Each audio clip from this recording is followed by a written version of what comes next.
Baru-baru ni ada orang cerita kat aku, masa dia tengah solat dekat surau, tiba-tiba ada seorang adik ni duk usah pelik je kat dia. Sampai pandang dia tu dia tutup hidung macam ni.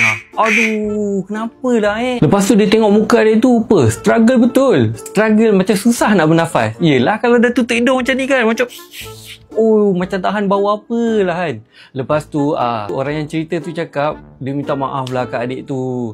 Dia tahu sebab apa? Sebab dia pakai stokin tu seharian. Kebetulan pula waktu tu lembab, mungkin terkena air ke apa kan, hujan, lecak ke apa ke, berbau. Dia pula tak ada stokin lebih. Waktu tu stokin yang dia pakai ni macam stokin-stokin biasa tu lah. Yang biasa tu bila kena peluh dia lambat nak kering, ataupun bila kena peluh dia lembab, dia tak ada pengudaran yang bagus kan. Lepas tu dia kata dia dah serik dengan pengalaman tu, dia terus cari stokin yang ada ciri-ciri bernafas, ciri-ciri anti bau. Lepas tu stokin tu ada extra features macam ada FIR, bantu pengaliran darah. Lagi satu stokin yang dia jumpa ni best gila sebab dia ada grip. Grip kat mana? Grip kat tapak kaki satu.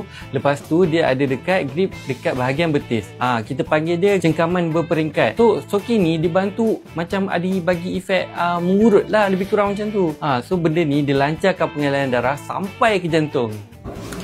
Lepas dia pakai je stokin ni, dia dah tak risau lagi lah. Dia pakai seharian pun tak ada masalah. Sebab stokin ni kan tadi anti bau. Dan lepas je kerja, lepas pakai kasut lama, dia nak pergi surau ke, dia nak pergi masjid semayang berjemaah pun dia dah tak malu dah. Dah usah kiri kanan dah tak ada dah orang nak pandang selek kat dia. Yang pandang macam-macam ni tu dah tak ada dah. Korang dah check belum stokin korang? Ada tak ciri-ciri yang macam ni? Kalau korang nak stokin yang ada ciri-ciri yang Azhar sebut tadi, korang check it out beg kuning ni. Dekat beg kuning ni ada satu stokin yang boleh bantu korang untuk atasi masalah stokin bau. Dan kalau korang sakit sendi pun dia boleh bantu juga. Kau dapatkan sekarang. InsyaAllah pelaburan kecil ni sangat memberi manfaat kepada korang di masa akan datang nanti.